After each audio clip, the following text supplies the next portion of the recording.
Biasanya manusia itu seperti ini, yin yang sebaik-baiknya orang ada potensi jahat dalam dirinya yang belum terstimulasi. Sejahat-jahatnya orang ada kebaikan di dalam diri. Yang ini kalau kita sentuh terus ini membesar.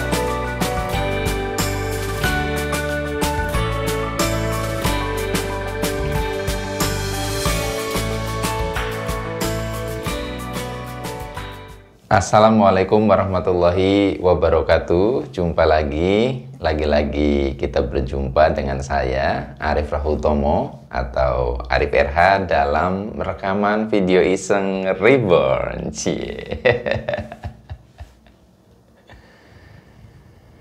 Ya, teman-teman semua, dalam video kali ini tema yang akan saya bahas judulnya adalah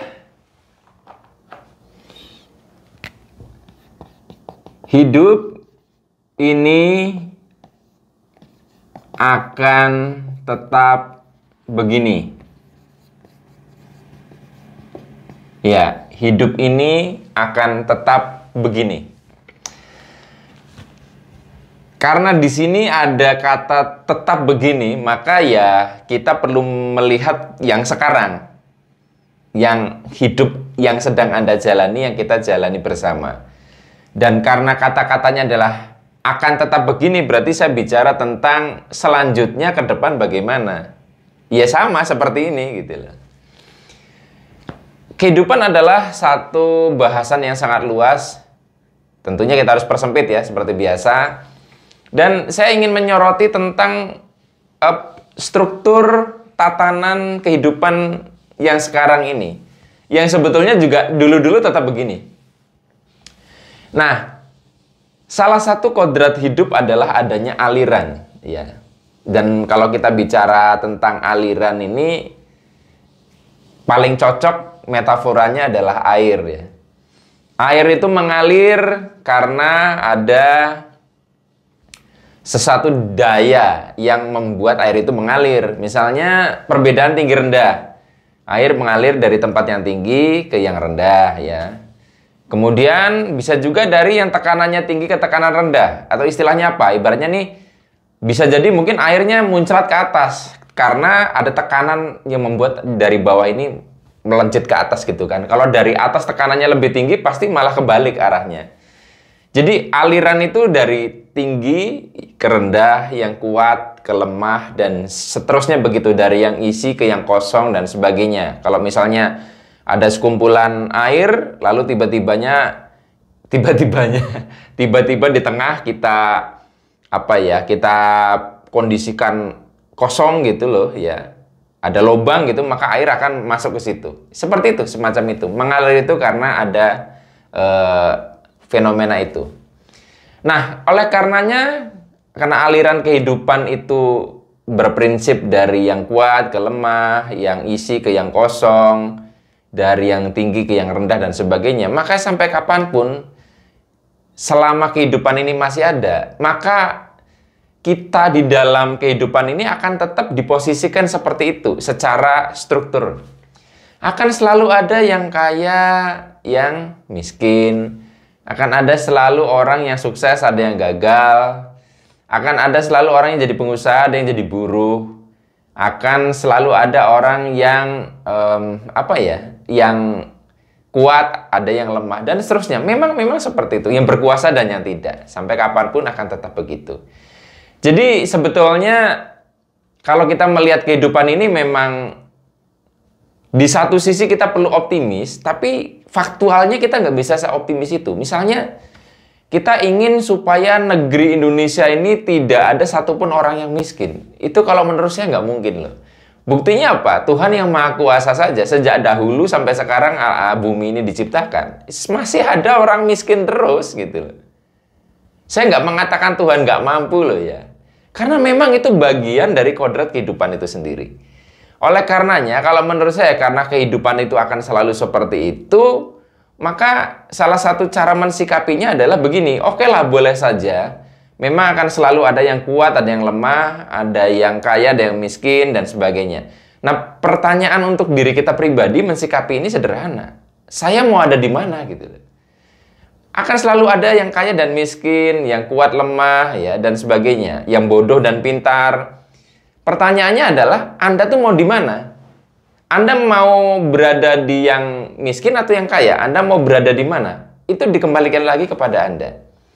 Jadi, ini kasusnya menanggapi tentang ini ya, yang kemarin itu sedang heboh tentang Undang-Undang Cipta Kerja ya. Saya tidak berani mengomentari konten undang-undang itu karena saya nggak paham juga. Belum lagi tebel banget itu ya. Saya juga tidak berani mengomentari tentang demo kemarin ya. Tetapi apabila ada teman-teman di antara Anda yang juga bagian dari buruh itu ya, saya perlu sampaikan kepada teman-teman sampai kapanpun ya, akan ada yang namanya buruh, akan ada yang namanya pengusaha. Nah sekarang ada dua opsi yang bisa Anda pilih sebagai buruh misalnya. Pertama, Anda ikut demo dan memperjuangkan hak-hak Anda. Ya kan? Yang kedua, Anda bisa juga berpikir lebih luas, tidak memikirkan diri Anda sendiri. Anda keluar sebagai dari buruh, Anda memulai untuk berwirausaha, membangun usaha, dan Anda punya cita-cita, saya akan menjadi pengusaha sukses, dan saya akan mempekerjakan teman-teman saya dengan harkat dan martabat yang lebih baik daripada selama ini buruh dibayar. Kenapa Anda nggak berpikir seperti itu? Nah, jarang orang yang mau berpikir seperti itu. Ya, akhirnya cuma mikirin diri sendiri. Saya yakin, kalau seandainya orang-orang di level buruh berpikir seperti itu, ya saling berpikir, sudahlah, maka akan lebih berdampak nyata. Terus terang ya, saya bukan pesimis terhadap pemerintahan, tetapi pemerintahan itu penuh dengan politik ya.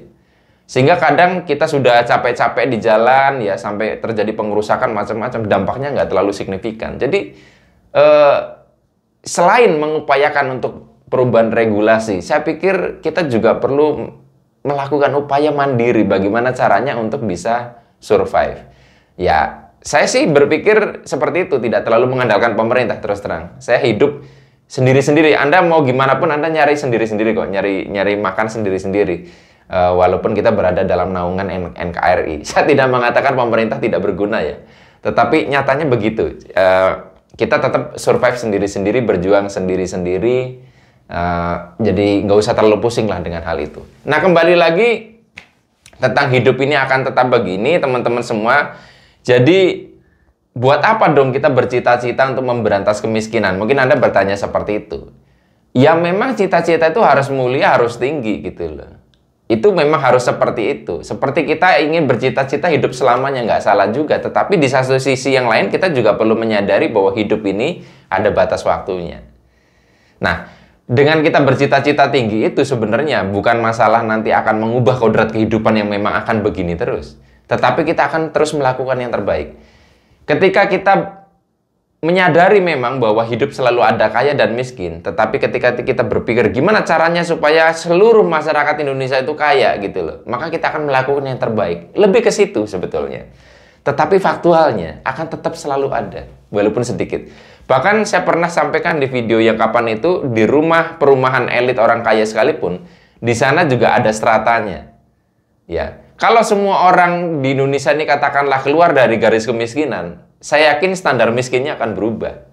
Ya, yang mungkin nggak bisa makan, nanti standar miskinnya adalah orang hanya punya sepeda motor itu udah dikategorikan miskin. Bisa seperti itu, hanya bergeser saja angkanya. Jadi akan selalu begitu, karena memang kodratnya hidup itu mengalir, dan aliran itu selalu dari yang tinggi ke rendah, dari yang kuat ke yang lemah, dan seterusnya. Mudah-mudahan dalam video ini Anda mendapatkan sebuah inspirasi bagaimana mensikapi yang terbaik tentang kehidupan yang memang akan selalu begini.